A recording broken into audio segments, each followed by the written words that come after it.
about Marcelino and Brittany, but before I get to that, I just wanted to touch on one thing. So I can't tell you guys how many people this past week have sent me this picture of Marcelino and Amanda saying, oh my god, Marcelino and Amanda are together now. I'm sure a lot of you guys can tell, but this is clearly AI. I just wanted to point that out for the people who were confused and really thought that they're together. I'm sure some of y'all are rolling your eyes as you're listening to this video like, girl, we already can tell. But no, there's a lot of people who couldn't tell. Like, I literally probably had this sent to me at least 20 times this past week. And now let's talk about Marcelino and Brittany, because they are finally getting divorced after being separated all this time. So last Wednesday, Marcelino filed for divorce in Nevada, and shout out to Sarcasm for being the one to break the news. I'll leave the article linked in the description.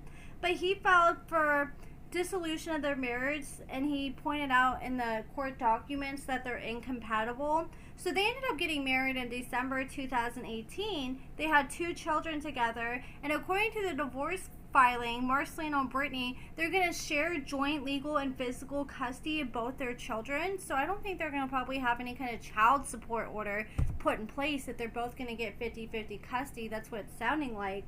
I mean, maybe they will, I don't know, but the parenting schedule states that any 7-day week in a given month to alternate between both parents. So Brittany's going to have the kids for 7 days, then Marcelino's going to have the kids for 7 days. For those of you guys who watch Mama June, it's kind of like this custody agreement that Pumpkin and Josh have with their children.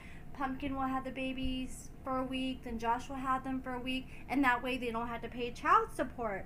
And the plan also states that both of the parents establish a vacation plan, and they'll agree on vacation days that they're going to have every single year. And there's no spousal support put in place. There's no child support being requested at this time. So it sounds like they're figuring out things pretty amicably, which is good. I'm glad to see that they're at least able to get along, because some divorces can just get so damn messy, and the messier they get, the more expensive they get.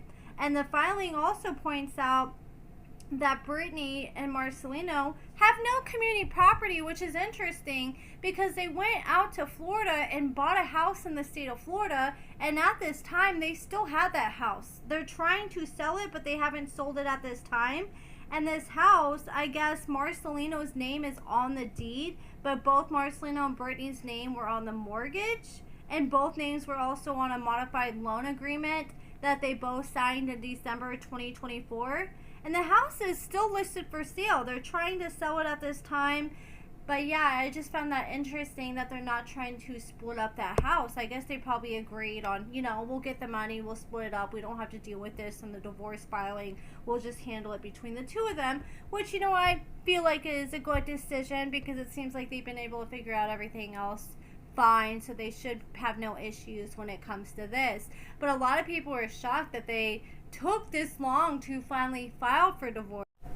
In my honest opinion, I think Brittany and Marcelino were one of the most compatible, cutest couples that came from the show. I really thought they were going to be together forever. They both seemed like great parents. It seemed like Brittany was doing the best she's ever done in life with Marcelino, and I loved what they had. And I honestly believe if it wasn't for them opening up Pandora's box and inviting other people into the marriage, they would probably still be together to this day. Do you guys believe that? I definitely do. And now let's talk about a few other short updates. So Love After Lockup is casting for the next season, and they used to have that email they showed at the end of the episodes, which was like loveafterlockupcasting@gmail.com.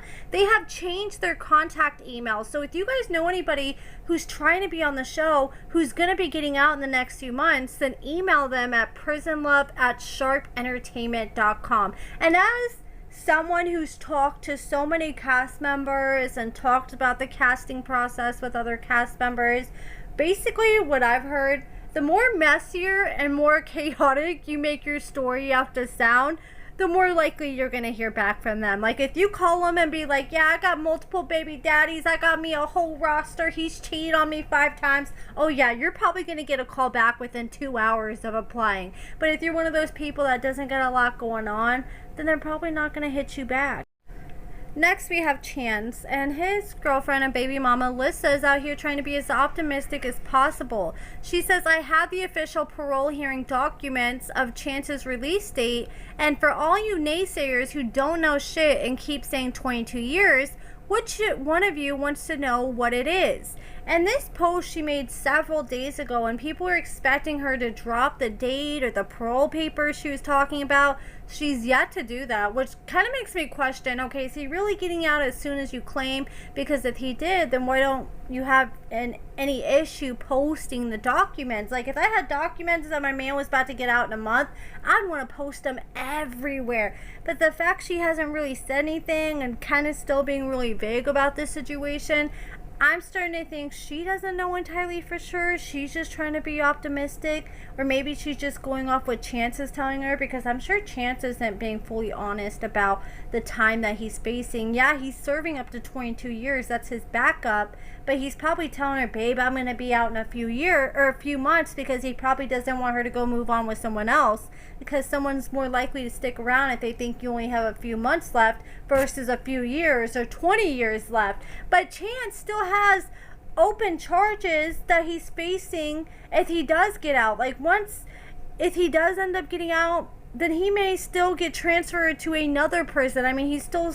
facing charges from Indiana when he threw Alyssa out of a moving car while she was pregnant, and he's still facing other charges in the state of Missouri that he could get transferred to another prison and have to serve. Or he may get out and have those open cases, but they're still going to be over his head, and he's eventually going to have to deal with them in the future. And meanwhile, Chance's ex, Taylor, she's back with her ex. So she was dating this guy named Ryan, and it seemed like they were doing great. She was posting, talking about how much she loves him because she can trust him, compared to like her past relationships with Chance, where she was always wondering what the hell Chance was doing every time he left the house. Well, she said with Ryan it wasn't like that. She could trust him. She never felt like she needed to go through his phone, because everything he said to her she felt like was the truth. Well, they ended up breaking up. I'm not sure why they broke up, but she posted that things were still amicable. They posted up amicably, and then, I hope I said that word, amicably.